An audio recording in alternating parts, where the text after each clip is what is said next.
नमस्कार, आकाशवाणी से समाचार प्रभात के साथ मैं फरहत नाज।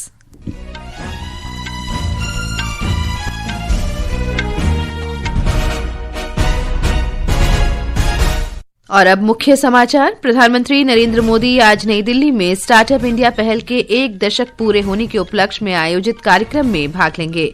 निर्वाचन आयोग ने गोवा, लक्षद्वीप, राजस्थान, पुदुचेरी और पश्चिम बंगाल में जारी मतदाता सूची के SIR की समय सीमा 19 जनवरी तक बढ़ाई। तटरक्षक बल ने अरब सागर के भारतीय जल क्षेत्र में चालक दल के 9 सदस्यों के साथ पाकिस्तानी नाव को पकड़ा।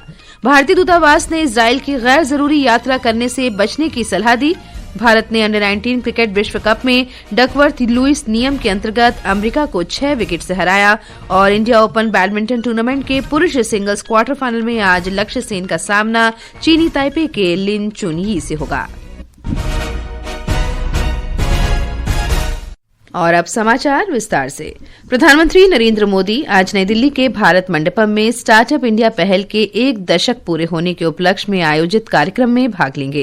कार्यक्रम के दौरान प्रधानमंत्री भारत के जीवंत स्टार्टअप इकोसिस्टम के सदस्यों के साथ बातचीत करेंगे। हमारे संवाददाता ने बताया है कि इस अवसर पर स्टार्टअप प्रतिनिधि अपने उद्यमशीलता के सफर से जुड़े अनुभव भी साझा करेंगे। स्टार्टअप इंडिया की शुरुआत आज ही के दिन वर्ष 2016 में प्रधानमंत्री नरेंद्र मोदी द्वारा की गई थी, जिसका उद्देश्य नवाचार को प्रोत्साहित करना, उद्यमिता को बढ़ावा देना और निवेश आधारित विकास को सक्षम बनाना था। पिछले 1 दशक में स्टार्टअप इंडिया भारत की आर्थिक और नवाचार संरचना का एक महत्वपूर्ण स्तंभ बनकर उभरा है। इस अवधि के दौरान भारत के स्टार्टअप इकोसिस्टम में अभूतपूर्व विस्तार देखने को मिला है, जिसमें देश भर में 2 लाख से अधिक स्टार्टअप्स को मान्यता दी जा चुकी है। भारत 2030 तक $7.3 ट्रिलियन की अर्थव्यवस्था बनने और विकसित भारत 2047 के व्यापक दृष्टिकोण की ओर अग्रसर है। वे न केवल आर्थिक वृद्धि के उत्प्रेरक के रूप में कार्य करेंगे, बल्कि भारत के भविष्य तैयार नवाचार आधारित आर्थिक मॉडल के स्थायी प्रतीक भी होंगे। दीपेंद्र कुमार के साथ सकलैन अख्तर, आकाशवाणी समाचार, दिल्ली। प्रधानमंत्री नरेंद्र मोदी कल पश्चिम बंगाल के हावड़ा और असम के कामाख्या को जोड़ने वाली देश की पहली स्लीपर वंदे भारत एक्सप्रेस सहित कई नई रेलगाड़ियों को झंडी दिखाकर रवाना करेंगे। इन रेलगाड़ियों से पश्चिम बंगाल, असम, बिहार, उड़ीसा, आंध्र प्रदेश, कर्नाटक, तमिलनाडु, महाराष्ट्र, उत्तर प्रदेश और मध्य प्रदेश के बीच यात्रियों का आवागमन संपर्क बेहतर होगा।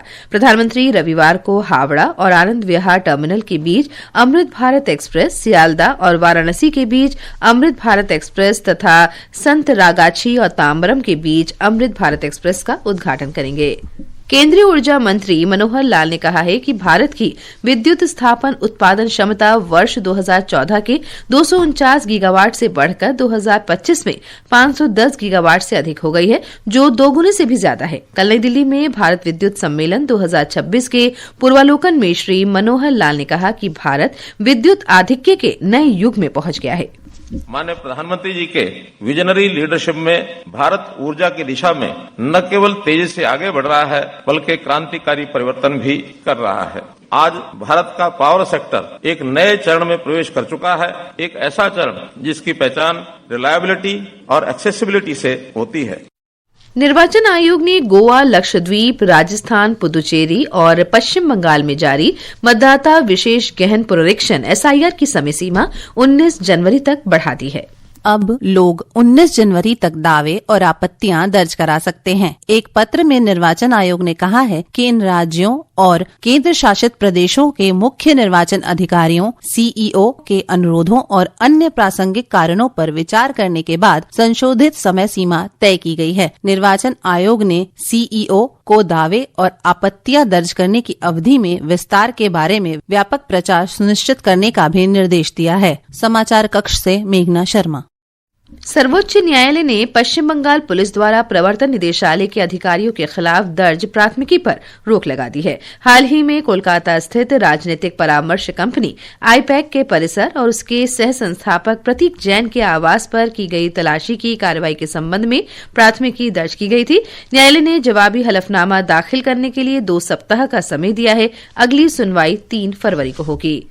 राष्ट्रीय परीक्षा एजेंसी एनटीए ने कहा है कि पश्चिम बंगाल में 23 जनवरी को जेईई 2026 मेंस के लिए पहली पाली की परीक्षा में बैठने वाले उम्मीदवारों को विज्ञापित तिथियों में से कोई अन्य तिथि आवंटित की जाएगी। परीक्षा की तिथि में बदलाव सरस्वती पूजा समारोह के मद्देनजर किया गया है।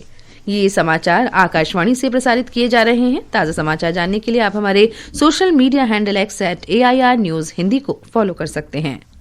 समाचार प्रभात में आपका फिर स्वागत है। राष्ट्रपति द्रौपदी मुर्मू आज पंजाब के जालंधर में डॉक्टर BR आम्बेडकर राष्ट्रीय प्रौद्योगिकी संस्थान के दीक्षांत समारोह में भाग लेंगी। इस दौरान राष्ट्रपति मुर्मू विद्यार्थियों को डिग्री प्रदान करेंगी। राष्ट्रपति संस्थान के परिसर में एक विशाल और ऊंचे राष्ट्रीय ध्वज सहित साइबर सुरक्षा तथा 5G तकनीक से सुसज्जित उत्कृष्टता केंद्रों का भी उद्घाटन करेंगी। बृहन्मुंबई महानगर पालिका सहित महाराष्ट्र के 29 नगर निगम के लिए कल हुए मतदान की गणना आज सुबह 10 बजे से शुरू होगी। सुरक्षा व्यवस्था, यातायात प्रबंधन और कानून व्यवस्था बनाए रखने के लिए सभी आवश्यक सावधानियां बरती गई हैं। कुल 15,931 उम्मीदवार मैदान में हैं। गृहमंत्री अमित शाह आज नई दिल्ली के बासेरा पार्क में तीसरे अंतर्राष्ट्रीय पतंग महोत्सव का उद्घाटन करेंगे। दिल्ली के उपराज्यपाल विनय कुमार सक्सेना कार्यक्रम के विशिष्ट अतिथि होंगे। दिल्ली की मुख्यमंत्री रेखा गुप्ता भी उपस्थित रहेंगी। पतंग महोत्सव में बड़ी संख्या में दर्शकों के आने की उम्मीद है।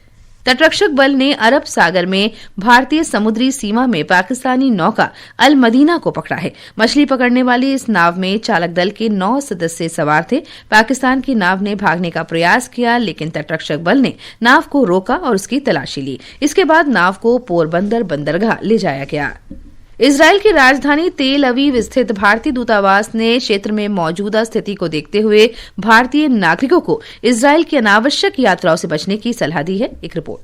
भारतीय दूतावास ने इजरायल में मौजूद सभी भारतीय नागरिकों को सतर्क रहने और स्थानीय अधिकारियों के साथ समय समय पर सुरक्षा संबंधी दिशा निर्देशों और प्रोटोकॉल का सख्ती से पालन करने की सलाह दी है। किसी भी आपात स्थिति में भारतीय नागरिक दूतावास की 24 घंटे काम करने वाली हेल्पलाइन नंबरों +972 547520 711 और +972 5432 78392 पर संपर्क कर सकते हैं या CONS1.telaviv@mea.gov.in पर ईमेल भेज सकते हैं। विष्णु की रिपोर्ट के साथ समाचार कक्ष से शक्ति सिंह।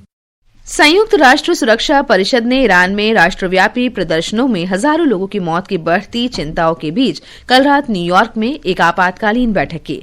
अमेरिका ने ये बैठक संकट से निपटने के लिए बुलाई थी। बैठक के दौरान संयुक्त राष्ट्र की सहायक महासचिव मार्था पोबी ने ईरान में राष्ट्रव्यापी अशांति और मानवाधिकार संबंधी चिंताओं पर सुरक्षा परिषद को ये जानकारी दी। इस बीच अमेरिका ने ईरान को चेतावनी दी है कि अगर देशव्यापी विरोध प्रदर्शनों के बीच हत्याएं जारी रहीं तो उसे गंभीर परिणाम भुगतने होंगे। एक प्रेस वार्ता में व्हाइट हाउस की प्रेस सचिव कैरोलीन लिविट ने कहा कि अमेरिका के राष्ट्रपति डोनाल्ड ट्रंप और उनकी टीम ने ईरानी शासन को ये संदेश दिया है। अंतर्राष्ट्रीय मुद्रा कोष IMF ने कहा है कि भारत वैश्विक अर्थव्यवस्था के लिए विकास का एक महत्वपूर्ण माध्यम है। एक रिपोर्ट। IMF ने कहा कि चालू वित्त वर्ष की तीसरी तिमाही में भारत की आर्थिक वृद्धि उम्मीद से अधिक मजबूत रही। संवाददाताओं से बातचीत में IMF के संचार विभाग की निदेशक जूली कोजैक ने कहा कि भारत का विकास दर मजबूत बना हुआ है और इसका मुख्य कारण घरेलू खपत में बढ़ोतरी है। वित्त वर्ष 2025-26 के लिए IMF ने भारत की वृद्धि दर 6.6% रहने का अनुमान लगाया था। संशोधित अनुमान अगले सप्ताह जारी किए जाएंगे। नितिका गुप्ता, आकाशवाणी समाचार, दिल्ली। वहीं IMF श्रीलंका में चक्रवात दितवा से हुए नुकसान का आकलन करने के लिए 22 से 28 जनवरी के बीच श्रीलंका में एक सर्वेक्षण दल भेजेगा।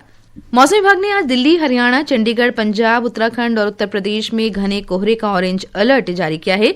वहीं हरियाणा, चंडीगढ़, दिल्ली और हिमाचल प्रदेश में आज शीतलहर की स्थिति बनी रह सकती है। उत्तर प्रदेश से हमारे संवाददाता ने बताया है कि घने कोहरे से सड़क और रेल यातायात प्रभावित हुआ है और ठंड को देखते हुए राज्य के कई जिलों में आज और कल स्कूल बंद रहेंगे। कई जिलों में न्यूनतम तापमान 3 से 6 डिग्री के बीच बना हुआ है। घने कोहरे ने रेल और सड़क यातायात को भी बुरी तरह से प्रभावित किया है। खासतौर पर राज्य के पश्चिमी और तराई इलाकों में लंबी दूरी की ट्रेनें निर्धारित समय से घंटों देरी से चल रही हैं। बदायूं, बिजनौर, बरेली, संभल, अमरोहा, पीलीभीत, मुजफ्फरनगर और सहारनपुर समेत कई जिलों में 8वीं तक के स्कूलों की छुट्टी बढ़ा दी गई है। यहाँ स्कूल सीधे सोमवार को खुलेंगे। सुशील चंद्र तिवारी, आकाशवाणी समाचार, लखनऊ। और अब खेल जगत की तमाम हलचल के साथ हैं मुकेश कुमार बल।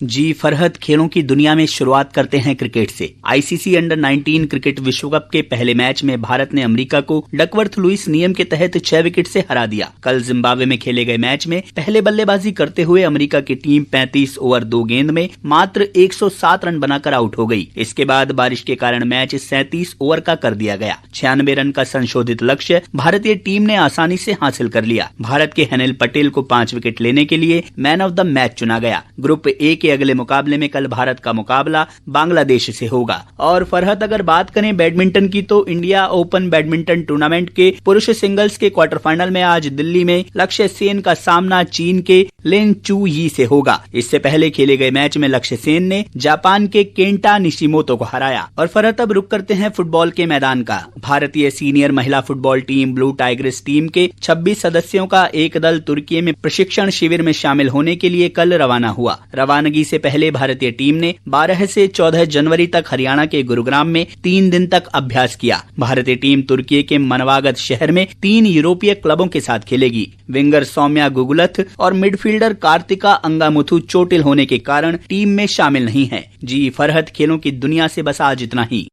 धन्यवाद मुकेश। ये समाचार हमारी वेबसाइट www.newsonair.gov.in और हमारे news on AIR mobile app पर भी उपलब्ध हैं। और अब आज के समाचार पत्रों की सुर्खियों के साथ हैं जया भारती। धन्यवाद फरहत। पश्चिम बंगाल में आईपैक छापेमारी से जुड़ी खबर सभी अखबारों ने अपनी पहली सुर्खी बनाई है। राजस्थान पत्रिका लिखता है, आईपैक केस में ईडी अफसरों पर एफआईआर की कार्रवाई रोकी, मामला गंभीर, जांच जरूरी। फाइल ले जाने पर ममता से मांगा जवाब, जनसत्ता के शब्द हैं। जांच में बाधा संबंधी ईडी का आरोप गंभीर, इस मामले की समीक्षा जरूरी। सुप्रीम कोर्ट ने सरकारी और निजी उच्च शिक्षण संस्थानों के लिए निर्देश जारी किए, किसी भी विद्यार्थी को परीक्षा से नहीं रोक सकते। 4 महीने में भरे सभी खाली पद, अमर उजाला की खबर है। ईरान में फंसे भारतीय नागरिकों की वतन वापसी होगी, इजरायल में रह रहे भारतीयों के लिए भी एडवाइजरी जारी की। हिंदुस्तान की सुर्खी है, दैनिक भास्कर लिखता है, ट्रंप ने सुर बदले, ईरान में युवाओं की आस टूट रही, 19 दिन उबाल के बाद अब सन्नाटा।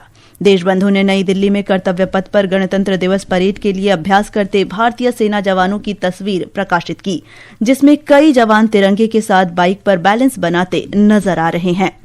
इमोजी के जरिए मरीज का तनाव घटा रहे डॉक्टर, मिशनगन विश्वविद्यालय के विशेषज्ञों ने किया अहम विश्लेषण, हिंदुस्तान की खबर है। धन्यवाद जया। और अंत में मुख्य समाचार एक बार फिर। प्रधानमंत्री नरेंद्र मोदी आज नई दिल्ली में स्टार्टअप इंडिया पहल के 1 दशक पूरे होने के उपलक्ष्य में आयोजित कार्यक्रम में भाग लेंगे। निर्वाचन आयोग ने गोवा, लक्षद्वीप, राजस्थान, पुदुचेरी और पश्चिम बंगाल में जारी मतदाता सूची के एसआईआर की समय सीमा 19 जनवरी तक बढ़ाई। तटरक्षक बल ने अरब सागर के भारतीय जल क्षेत्र में चालक दल के 9 सदस्यों के साथ पाकिस्तानी नाव को पकड़ा। भारतीय दूतावास ने इजरायल की गैर जरूरी यात्रा करने से बचने की सलाह दी। भारत ने अंडर 19 क्रिकेट विश्व कप में अमेरिका को 6 विकेट से हराया। और इंडिया ओपन बैडमिंटन टूर्नामेंट के पुरुष सिंगल्स क्वार्टर फाइनल में आज लक्ष्य सेन का सामना लिन चुन यी से होगा। इसके साथ ही समाचार प्रभात का ये अंक समाप्त हुआ। नमस्कार।